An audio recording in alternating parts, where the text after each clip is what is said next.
Assalamualaikum warahmatullahi wabarakatuh. Perkenalkan, nama saya Armania Umar dengan NIM 22009AF, kelas reguler A22 dari kampus Akademi Farmasi Yamasi Makassar.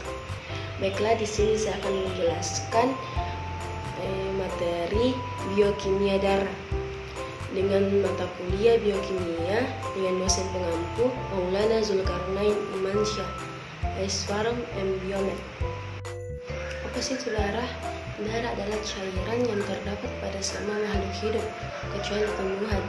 Tingkat tinggi yang berfungsi mengirimkan zat-zat oksigen yang dibutuhkan oleh tubuh, mengangkut bahan-bahan kimia hasil metabolisme, juga sebagai pertahanan tubuh terhadap virus dan bakteri.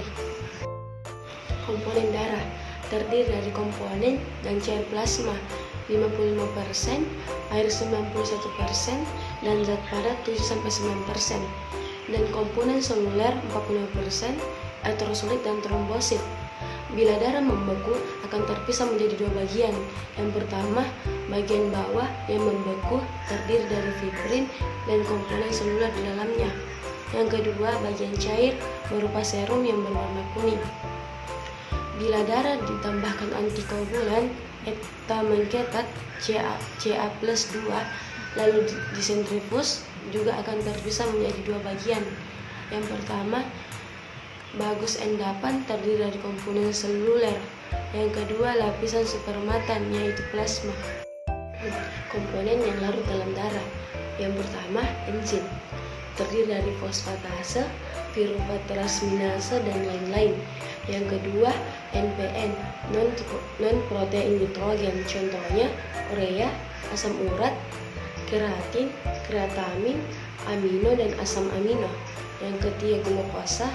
Yang keempat, protein terdiri dari albumin, globulin, fibrinogen, dan lain-lain. Yang kelima, lemak, karbohidrat. 6, vitamin. Yang ketujuh terakhir, mineral. Fungsi darah terdiri dari berbagai fungsi. Yang pertama, sebagai alat transportasi makanan, hormon, dan metabolit. Yang kedua, mengatur pH darah. Yang ketiga, mengatur keseimbangan cairan tubuh antara darah dan jaringan sekitar. Keempat, menjaga suhu tubuh tetap normal. Yang kelima, mencegah pendarahan melalui sistem pengumpalan darah. Yang keenam, pertahanan terhadap infeksi bakteri. Sel darah terdiri atas 3, yaitu yang pertama, eritrosit, terdiri atas konkav, tidak berinti, tebalnya 0,81 sampai 2,58 mm, volume rata-ratanya 80-110 fl, berwarna merah, tidak dapat melakukan mitosis dan mengedarkan oksigen. Kedua, leukosit, jumlahnya 0,1 sampai 0,2% dari eritrosit, dapat bermutasi untuk pertahanan tubuh. Yang ketiga, trombosit, dicembuh, tidak berinti, dapat menginspirasi protein, mengandung mitokondria dan glikogen untuk mempertahankan keutuhan jaringan, melakukan agregasi. Konsentrasi yang hidrogen plasma sekitar 40 nm yang sesuai nilai pH sebesar 7,40. Tubuh manusia agar nilai pH tersebut dapat dipertahankan karena perubahan pH yang besar akan mengganggu proses metabolisme dalam tubuh. Yang berfungsi agar nilai pH tetap konstan adalah sistem Dapper-Hoover yang berasal dari keseimbangan CO2. Pengumpulan darah yaitu perubahan enzimatik dari protein plasma yang larut, fibrinogen, menjadi serabut polimer yang tidak larut, polimer fibrin.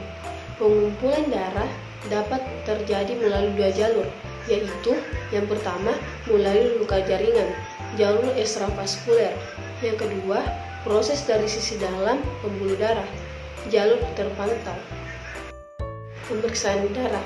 Ada dua jenis pemeriksaan darah, yaitu yang pertama, pemeriksaan darah rutin adalah pemeriksaan tanpa indikasi khusus seperti HGB, WBC, RBC, dan lain-lain. Yang kedua, pemeriksaan darah khusus adalah pemeriksaan yang bertujuan memperoleh informasi untuk yang pertama menunjang informasi klinik, yang kedua mendapatkan kepastian dalam penanganan pasien, yang ketiga memantau perkembangan suatu penyakit. Selanjutnya, pengambilan darah. Untuk keperluan pemeriksaan laboratorium, ada 2 cara pengambilan darah, yaitu yang pertama mengambil darah kapiler, jumlah sedikit, dan yang kedua mengambil darah vena, jumlah banyak.